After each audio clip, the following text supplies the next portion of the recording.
Merhaba değerli TV 2020 izleyicileri, ben diyetisyen Merve Koç. Diyetisyen Merve Koç ile Sağlıklı Beslen, Sağlıklı Yaşa programıma hoş geldiniz.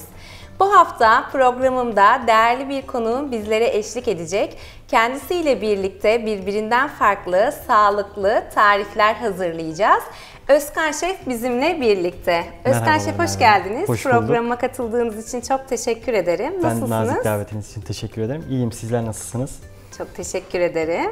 Bugün bizlere birbirinden farklı, güzel, sağlıklı tarifler hazırlayacaksınız. Evet. Evet. Bugün 4 farklı... Başlamadan önce kısaca kendinizden bahseder misiniz? Tabii. Minik bir özetle sizi de tanısın değerli izleyicilerimiz. Tabii. Ben Özkan Yurt. Bolu Mengen Aşçılık Okulu'nda aşçılık eğitimi aldıktan sonra 2014 yılında profesyonel meslek hayatına başladım. Evet. Uzun süre fine dining restoranlarda genel olarak İtalyan mutfağı üzerinde çalıştım. Çok güzel. Şu anda 5 yıldızlı bir otelde bir İtalyan restoranına mutfak şefliği görevini üstlendim. Çok güzel Özkan Şef. Evet. Bu şekilde bugün sizlere 4 farklı sunum hazırladım. Önce bir soğuk salatamız Birçok ürünlerimiz de var burada. Kinoalı, beligo mercimekli bir füme somon salatası hazırlayacağız. Daha sonra bir ılık başlangıç hazırladım ben. Avokado püresi üzerinde ılık enginar, soslu enginar servis edeceğiz. Daha sonra bilek kod balığı ve Hindistan cevizi sütüyle hazırlanmış bir kaju püresi hazırladım. En sonunda İtalyan mutfağının bilinen tatlılarından taze meyve püreli Semfredo tatlısı hazırlayacağız. Biraz daha İtalyan mutfağına dokunmuş oldunuz açıkçası. Ağırlıkla zaten kendi alanımda İtalyan mutfağı. Yine burada da size hem sağlıklı hem de İtalyan mutfağından lezzetli Siz daha çok kendinizi hazırladım. İtalyan mutfağına mı yakın buluyorsunuz? Evet, genel olarak hem çalıştığım yerler üzerinden hem de kendi damak zevkim de biraz daha İtalyan mutfağı üzerine uygun. Bu yüzden İtalyan mutfağı üzerinden Çok geniş ilerledim. kapsamlı bir mutfak aslında değil mi? Bize Kesinlikle. bu İtalyan mutfağından da çok kısaca bahseder misiniz Özkan Tabii Şef? İtalyan mutfağı aslında şu şekilde. İtalya'da 2 bölümden oluşuyor. Güney ve kuzey. Güneyde biraz daha deniz mahsulleri, deniz ürünleri, daha ağırlıklı sebze tüketilirken kuzey tarafı soğuk olduğundan kaynaklı daha çok ağırlıklı yağlı et yemekleri, risottolar daha yoğun bir şekilde tüketiliyor. Ben biraz daha güney ve kuzeyi birleştirmeyi seviyorum açıkçası. İşte bugün örnek veriyorum. Güney İtalya bölgesinde çok hazırlanan bir sebze sosu var. Salmoreggio sos. Onunla birlikte biz ılık enginar servis edeceğiz. Daha sonra ana yemekte de siyah morna balığı hazırlayacağız. Bunun yanında da sağlıklı hem doğal yağ kaynağı kaju ile hazırlayacağız bunu Hindistan cevizi sütüyle birlikte, bitkisel sütle. Çok güzel. Aslında sosları da o kadar çok çeşitli ki bu mutfakta. İsterseniz ürünleri hazırlamaya geçelim birlikte. Memnuniyetle. İlk başlangıç olarak ben sizlere kinoa salatasını hazırlayacağım. Ben daha önceden bunları haşlamıştım. Genel olarak biz kinoa, beluga mercimek, bu tarz bakliyatları mutfağımızda kullandığımız maydanoz sapları, nane sapları, taze baharatlar, kekikler, defne yaprağı ve aynı şekilde kabuğunu soyduğumuz, kenarda beklettiğimiz havuç olabilir, portakal olabilir. Bu tarz aroma vericilerle birlikte haşlıyoruz suyuyla. Bunları bir bone yardımıyla kinoanın içerisine atıyoruz suyuyla birlikte. Hem aromasını almış oluyor. Aromaları çok baskın hissediyor muyuz Özkan Şef? Yani aslında çok baskın değil ancak bir meyve aroması, bir sebze aroması geliyor. Bu da bize hem mutfakta atık olmamasını sağlıyor hem de aynı şekilde daha lezzetli salatalar, çok daha güzel. Lezzetli yemekler hazırlamamızı şey yapıyor. Buradan hemen çok Zaten bizim de olmazsa olmazımız bu beluga mercimekleri, kinoalar, bu tarz salata alternatifleri de bizlerin çok sevdiği cinsten açıkçası Özkan Şef. Doğrudur. Buradan bir Akdeniz yeşillikleri ekledim içeriğine. Bunun içinde Polo Rosso, Loro Rosso ve endivyen var. Daha sonra buradan bir sarı çeri, bir de kırmızı çeri ekleyeceğim içerisine. Çok ince ince doğruyorum. Tabii doğrama şekilleri birazcık da sunumunuza uygun şekilde yapabilirsiniz.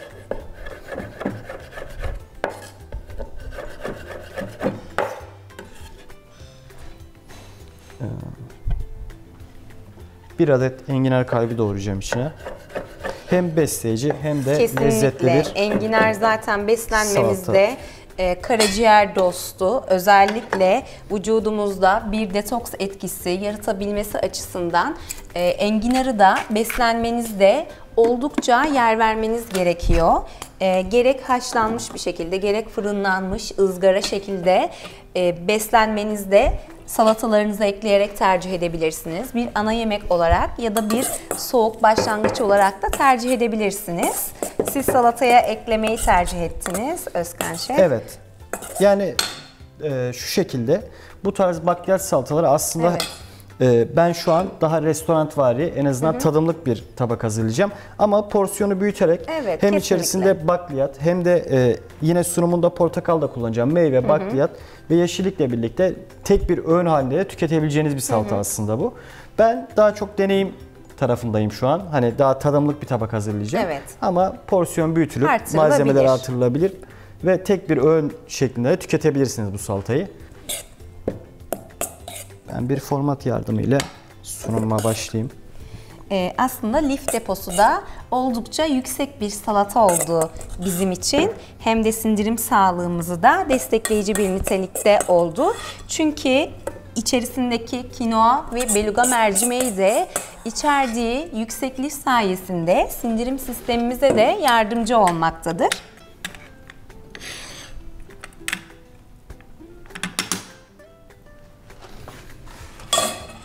Bir tabule de diyebilir miyiz aslında Özkan Şef? Hemen hemen, ama bu biraz daha İtalyan mutfağına özgü Evet. içeriklerle daha sağlıklı. Ben tekrar bir de füme somon ekleyeceğim.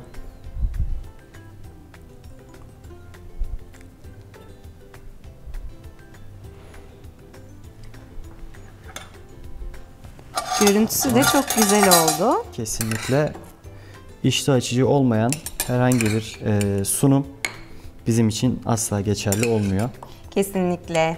Tabii ki görselliğe siz de çok önem veriyorsunuz.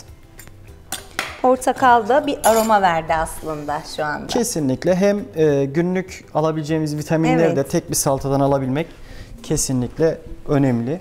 Burada bir de buzda beklettiğimiz çıtır kerevizimiz var.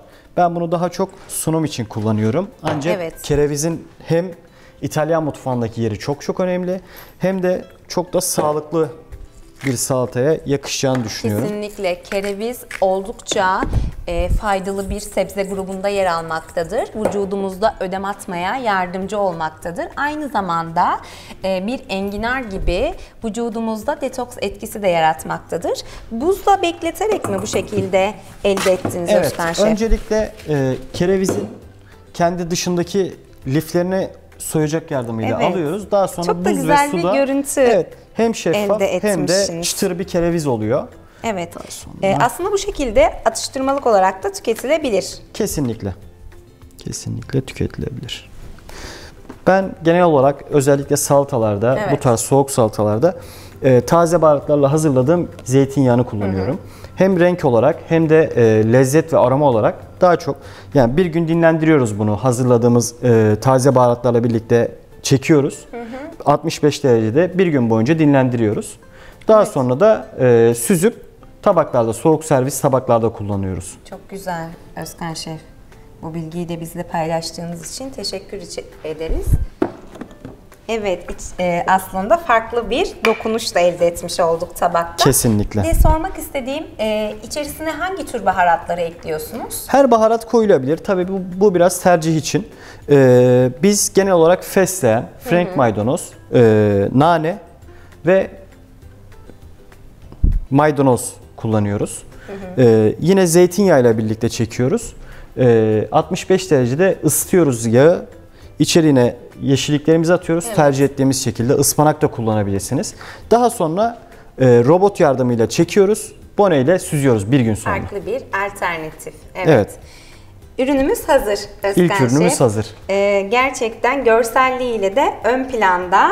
İsterseniz gösterelim izleyicilerimize. Buyurun siz gösterin. Bu şekilde. Harika görselliğiyle de besleyici bir salata tarifi paylaştı Özkan Şef bizimle. Gerçekten çok güzel bir alternatif. Beslenmenizde, öğünlerinizin yanında, ara öğünlerinizde özellikle yer vermeniz gereken bir tabak sağlığınız açısından değerli izleyicilerim. Umarım siz de evinizde sıklıkla denersiniz bu tarifi. Ellerinize sağlık Özkan Şef. Teşekkür Diğer ederim. bir ürünümüzü hazırlamaya geçelim isterseniz. Tabii ki bunu şu an hazırlayacağımız tarif benim de yani star reçetem diyebileceğim. Gerçekten çok yakıştırdığım, her çalıştığım restoranda servis ettiğim hem çok sağlıklı hem de çok lezzetli bir ılık salata. Yani salata da değil, ılık başlangıç olarak geçiyor. Burada önceliğimiz enginar kalpleri ve çanak enginarları ısıtıyoruz. Özkan Şef de sağlıklı beslenmeye çok dikkat ediyor değerli izleyicilerim. Ve menülerinizde de sağlıklı tabaklara sıklıkla yer veriyorsunuz. Kesinlikle. Zaten artık özellikle 2020'li yıllardan sonra sağlıklı beslenme pandemiyle birlikte çok daha ön plana çıktı. Kesinlikle. Ve genel olarak şu an bize geri dönüşlerde de inanılmaz dikkat ediyorlar ve misafirlerimize zaten beklentileri bu yönde. İtalyan mutfağını sevmemin en büyük sebebi yani her isteyen kişiye yani bir yağlı yemekle servis edebiliyoruz. Evet. Aynı şekilde sağlıklı yemek yemek isteyen birilerine de asla değiştirmeden servis edebileceğimiz ürünlerimiz var. Kesinlikle bu yönün olması, ben de katılıyorum size. Her iki şekilde de beslenmeye uygun misafirlerinize hitap etmeniz gerçekten çok bir avantajlı durum. Kesinlikle. Ben gelmeden önce çok ses yapmamak için hazırlamıştım. Evet. Sadece tuz ve karabiberle birlikte avokadomuzu eziyoruz. Blender'da karıştırıyoruz. Blender'da karıştırabiliriz. Çatalla ezebiliriz. Nasıl isterseniz, nasıl uygun olursa. Burada öncelikle tabağıma avokado püremi sıkıyorum. Avokadoyu siz de dikkat edersiniz ki değerli izleyicilerimiz, her tabakta sıklıkla yer veriyoruz. Ben her programda da özellikle avokadoyu beslenmenize eklemeniz gerektiğini vurguluyorum. Siz de bunun farkındasınız. Şimdi enginarın sosunu hazırlayalım. Bu Güney İtalya bölgesinde genel olarak her tür sebzeyle hazırlanabilecek bir sos. Salmoreggio sos olarak geçiyor. İçeriğinde genel olarak taze yeşillikler, maydanoz, kişniş, frenk soğan, dilediğinizi kendi damak zevkinize uygun bir şekilde hazırlayabilirsiniz. Benim kendi hazırladığımda maydanoz, frenk soğan, taze kekik, bol yeşil yapraklı sebzelerden oluşan. Kesinlikle.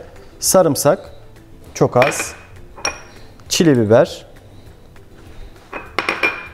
ve zeytinyağı, biraz zeytinyağı, tuz, olmazsa olmazımız her zaman lezzetli ürünler. Evet, tabii ki porsiyon kontrolüne de çok dikkat etmemiz gerekiyor. Özellikle tansiyonu olan bireylerin de çok minimal düzeyde kullanmaları gerekiyor dikkat ederek.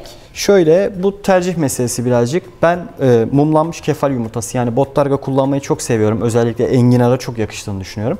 Bu yüzden ben kendi tarifimde buna yer vereceğim. Tabii siz kullanmasanız da yine salmoreggio sos elde edebilirsiniz. Aslında birazcık da salmoreggio sos sizin tercihlerinize göre. Aslında evet, mumlanmış kefal yumurtası kendi. Evet.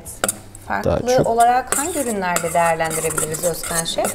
Bottarga'yı İtalyanlar özellikle deniz mahsullü makarnalarda, soslarda, aglio olio dediğimiz çili biber, sarımsak, zeytinyağı ağırlıklı hazırladığımız, örnek veriyorum, vongole tarzı midyelerle birlikte çok kullanıyoruz biz. Makarnalarda, taze makarnalarda, dilerseniz pizzalarda veya soğuk başlangıç tabaklarının yanında bizzat kendisini çok ince dilimleyip hani tadımlık şekilde de servis ettiğimiz oluyor. Ama genel olarak bottarga, hatta şu şekilde söyleyeyim size, çiğ enginar salataları hazırlıyoruz biz. Onun yanında çiğ bottarga ile birlikte müthiş bir uyum sağlıyor. Orada da çok farklı. Evet, gerçekten. Orada da kullanabiliriz. Ben salmoreggio sosu direkt burada hazırladım. Daha sonra çanak enginarımız, enginar kalbi. Fırınladığımız yaklaşık 3 dakika 4 dakika fırında tutuyoruz. Biz çeri domates, tuz, karabiber. Dilerseniz yine mutfağımızda biz hiçbir şekilde atık kabul etmiyoruz. suyunu kullandığımız portakalların kabuklarında bu tarz konfi tarzı sebzelerin üzerine mutlaka fırınlarken atıyoruz. Özkan Şef, gerçekten bizim de çok önem verdiğimiz bir noktaya değindiniz. Mutfakta atık kabul etmiyoruz dediniz. Kesinlikle. Bu gerçekten sizleri de gönülden tebrik ediyorum. Hepimiz de aslında bunun için oldukça çaba sarf etmeliyiz. Yani israfa kesinlikle mutfaklarımızda, sofralarımızda her nerede olursak olalım bu konuya da çok dikkat etmemiz gerekiyor. Bununla ilgili de birçok çalışmalar var zaten.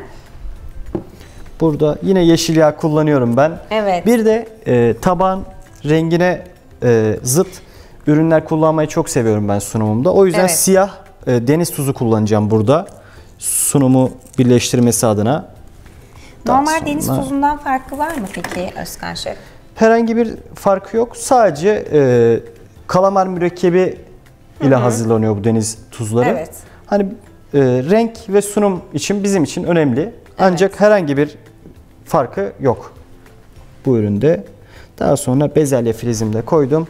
Evet, enginar tabağım da hazır. Size özgün çok güzel bir tabak hazırladınız. Enginarlı, avokado soslu. Sosu tekrar açıklayabilir misiniz? Bize söyleyebilir misiniz sosu? Salmoreggio sos. Evet. İçeriğinde maydanoz, kekik, fesleğen. Evde izleyicilerimiz de hazırlayabilirler. Değil Tabii mi? Çok ki. pratik bir şekilde hazırladığınızı da bahsettiniz. Evet. Evet. Çok Genel güzel olarak bir tabak oldu Özkan Şef. Antioksidan deposu, sağlıklı bir enginar tabağı hazırladı bizler için. Görselliği de harika görünüyor Özkan Şef. Ellerinize, emeğinize sağlık. Çok teşekkür ederiz. Ben teşekkür Ben ederim. de deneyeceğim bu tariflerinizi. Gerçekten enginarı zaten çok seviyorum. Siz de seviyor musunuz? Ben sebze ağırlıklı besleniyorum. Kendim de dikkat ediyorum yediklerime, içtiklerime. Bu yüzden enginar benim olmazsa olmazım. Özellikle 2 günde bir mutlaka bir öğünde tüketiyorum. Hepimiz duyuyoruz aslında. Karaciğer dostu enginar. Kesinlikle. Olmazsa Kesinlikle. olmaz.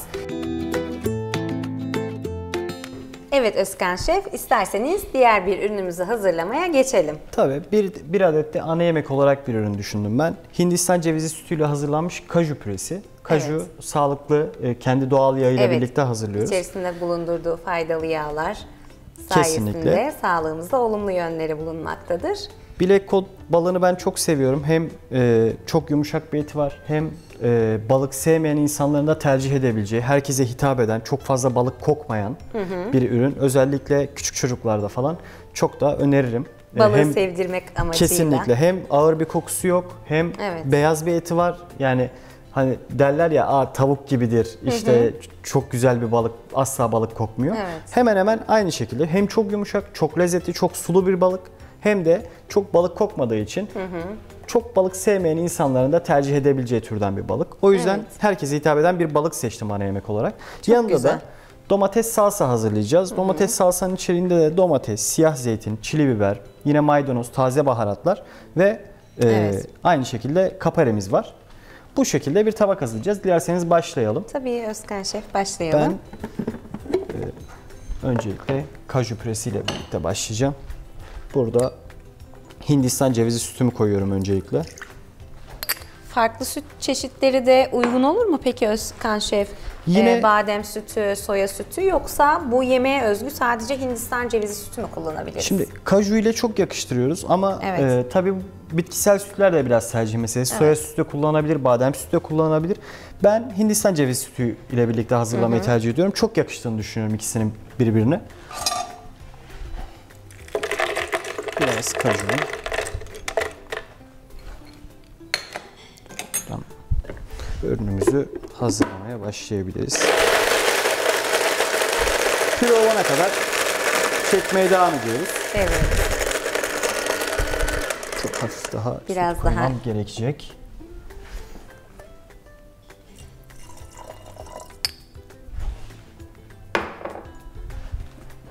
Homojen bir karışım elde edeceğiz. Kesinlikle.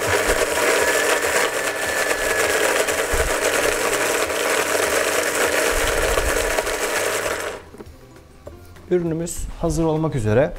Ben çok kısa karıştıracağım. Bunu Özellikle evde sıcak hazırlamak isteyenler, Evet. ben şu an soğuk kullanacağım. Direkt tavada 60-65 dereceye kadar, yani böyle ilk dumanı çıkana kadar ısıtıp daha sonra Evet. kajuya ekleyip o şekilde de ılık bir şekilde hazırlayıp servis edebilirler. Evet. Ben soğuk tercih ediyorum.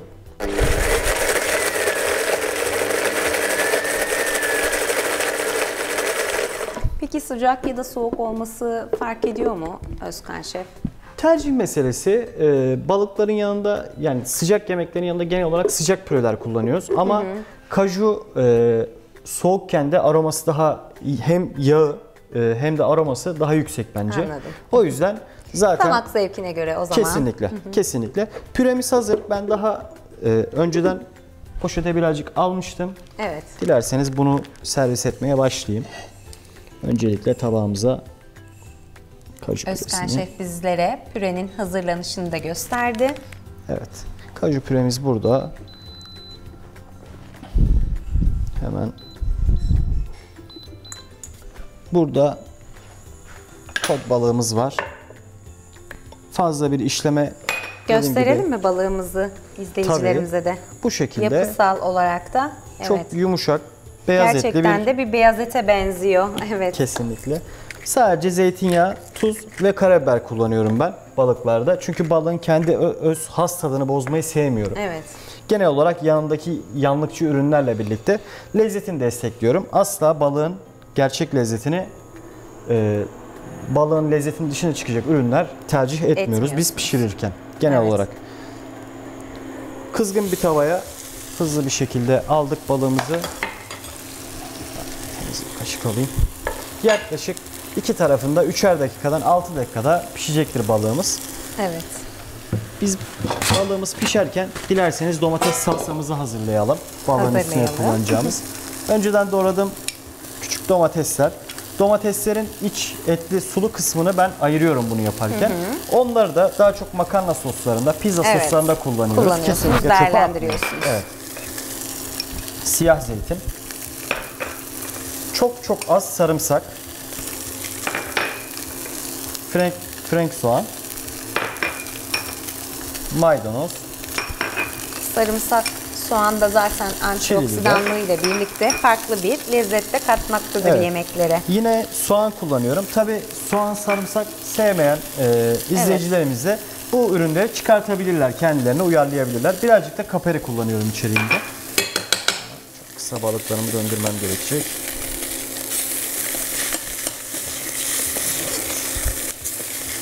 Bir 3 dakikada diğer tarafı pişerse eğer. Birazcık zeytinyağı. Yine olmazsa olmazımız, lezzetlendirmek için tuz ve karabiber kullanıyorum. Güzelce karıştırıp, aslında bu tabak biraz daha böyle sıcak ana yemek değil, ılık ana yemek. Yani sadece balık sıcak. Yine üzerindeki domates salsamız soğuk, püremiz soğuk. Evet. Ben bu şekilde çok yakıştırıyorum diye Ama düşünüyorum. çok zengin, besleyici bir tabak oldu Özkan Şef. Kesinlikle. Püremiz besleyici ve sağlıklı. Salatamız, Kesinlikle. sosumuz gerçekten besleyiciliği yüksek bir tabak oldu.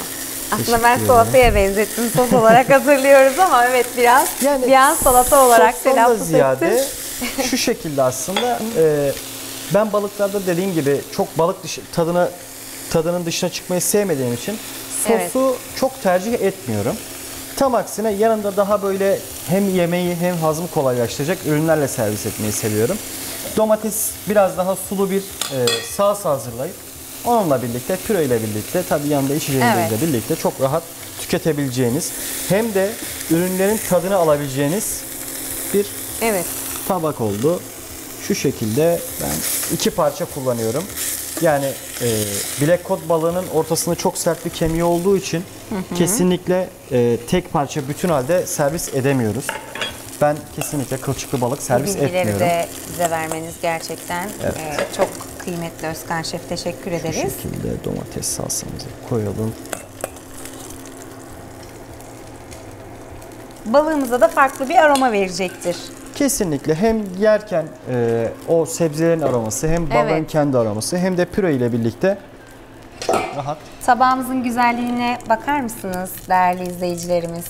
Çok güzel, besleyici, protein içeriği yüksek, sağlıklı bir ana yemek tabağı hazırladı Özkan Şef bizlere. İsmini isterseniz siz de göstererek söyleyin Özkan Şef. Tamamlayayım dilerseniz. Tabii Daha ki. sonra ben biraz Evet, filiz kullanmayı görsellik severim. olarak da mikrofilizlerle. Kesinlikle. Yine ben her zaman gibi yeşil yağımı ekleyeceğim. Hem görsel hem de aroma verici olarak. Evet. Ufak ufak hani balıkta daha dikkat ettiğimiz Evet. ürün ağır soslardan ziyade daha ufak ufak aromalarla balığın lezzetini destekleyecek. Yemeği Evet, çok hem güzel. kolay hem de keyifli hale getirecek ürünler kullanıyoruz. Kesinlikle hiç ağır soslar, balığın tadının üzerine çıkacak soslar kullanmıyoruz. Hem sağlıklı hem de sindirimi daha kolay, daha Evet. lezzetli tabaklar hazırlıyoruz. Ellerinize sağlık Özkan Şef. Çok teşekkür ederiz. Gerçekten çok güzel, görselliği de ön planda ve besleyici bir tabak hazırladı Özkan Şef bizlere. Gerçekten size özgü bir tabak oldu aslında hazırladığınız tabaklar. Evet, hepsi birbirinden sağlıklı tarifler. Evet, başka bir ürün hazırlayacak mıyız Özkan Şef? Dilerseniz bir de Senfredo tatlımız var. Onu Evet. da hazırlayalım. Evet Özkan Şef, son olarak da tatlımıza geçelim isterseniz. Evet. Kısa bir bilgi vereyim dilerseniz. Senfredo daha çok peynirlerin, yani mascarpone peyniriyle hazırlanan, çırpılmış krema ile hazırlanan, dilediğiniz meyveyi ve sosları içine ekleyebileceğiniz dondurulmuş bir tatlı. Evet. Dondurulmuş bir tatlı seçmemin sebebi, hepimiz günlük hayatımızda çok tatlıya vakit ayıramıyoruz. Evet. Dışarıda da kendi diyetimize, kendi beslenme türümüze uygun tatlıları bazen bulamıyoruz. Bu yüzden dondurulmuş bir tatlı hazırladım.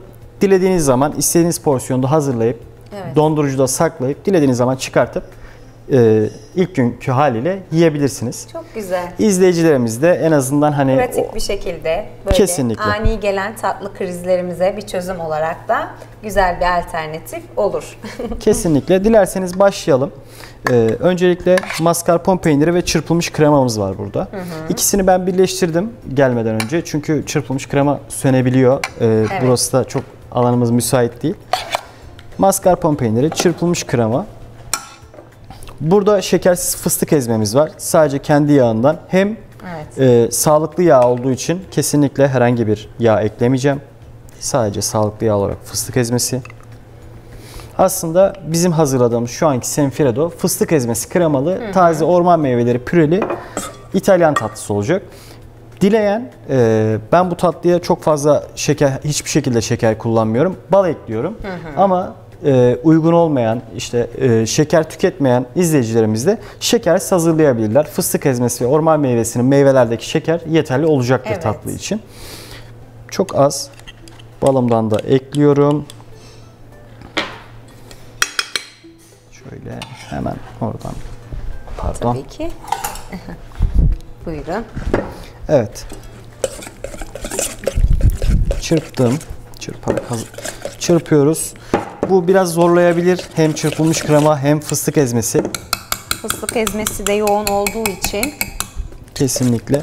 Dilerseniz siz bunu evde robotunuzda çırparak daha rahat Evet. hazırlayabilirsiniz. Blender yardımıyla da homojen bir kıvam elde edebiliriz. Evet, zaten burada önemli olan bu kremayı homojenliğini bozmayacak şekilde hazırlamak. Yine orta dolgusunu dilediğiniz şekilde, isterseniz taze meyveyle, isterseniz Evet. meyve püresiyle, isterseniz dondurulmuş tatlı, nasıl söyleyeyim, tatlı aromalarla doldurabilirsiniz. Genel olarak şekerlemeler falan kullanılıyor ama bizim konumuz bugün o değil. Sağlıklı yiyecekler ve tatlılar. Evet, teşekkür ederiz. Çırptığınız Özkan Şef. zaman homojen bir kıvam alması gerekiyor kremanın. Ben önceden poşetlemiştim yine burada sizler için. Buyurun. Evet.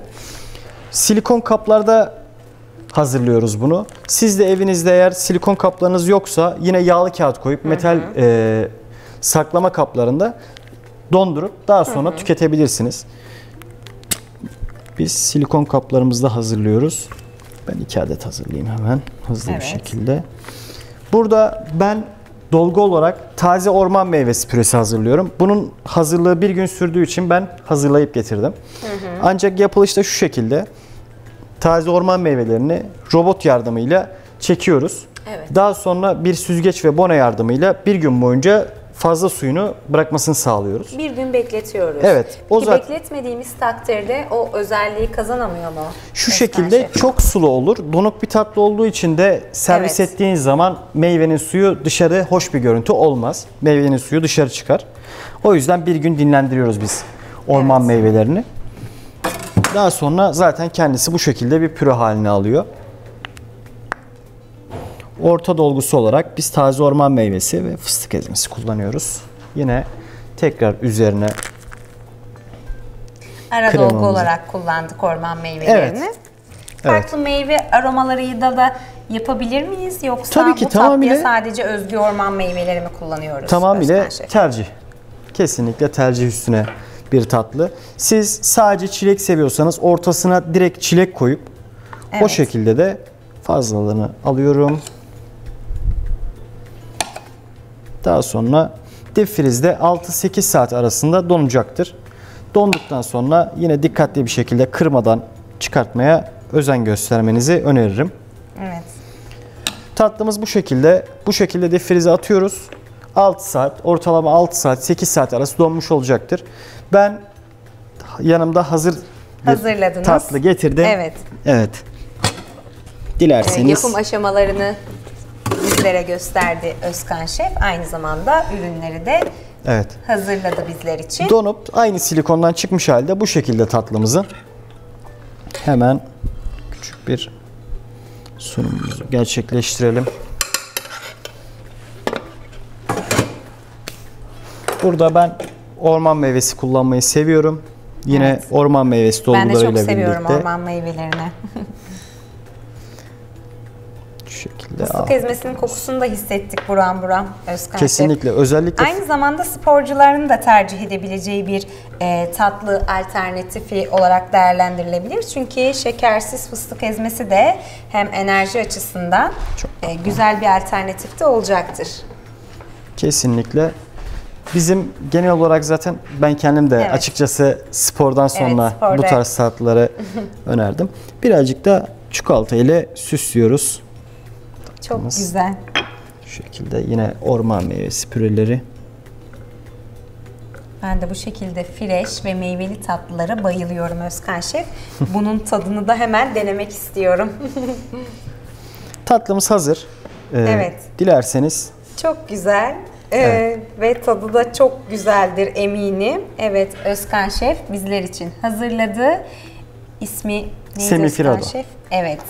Fıstık ezmesi, orman meyvesi dolgulu fıstık ezmesi ve mascarpone peyniriyle çırptığımız kremalı tatlımız. Evet değerli izleyicilerimiz, siz de evde hazırladığınızda beğeneceğinizden eminim. Yapımı da çok pratik. Zaten Kesinlikle. Özkan Şef de bizlere aşama aşama olarak gösterdi. Çok teşekkür ederiz Özkan Şef. Bizlere gerçekten birbirinden güzel tabaklar hazırladınız ve çok değerli bilgilerinizi, tecrübelerinizi paylaştınız. Katkılarınızdan dolayı ben çok teşekkür ediyorum sizlere. Ben de davetiniz için çok teşekkür ederim. Çok da memnun kaldım buraya evet, gelmekten. çok keyifli Onur bir programdı duydum. gerçekten bizler için. Umarım sıklıkla tekrarını yaparız. Umarım. Değerli izleyicilerim, çok teşekkürler bizlere zaman ayırdığınız için. Başka programlarda, başka bilgilerde görüşmek dileğiyle. Sağlıcakla kalın.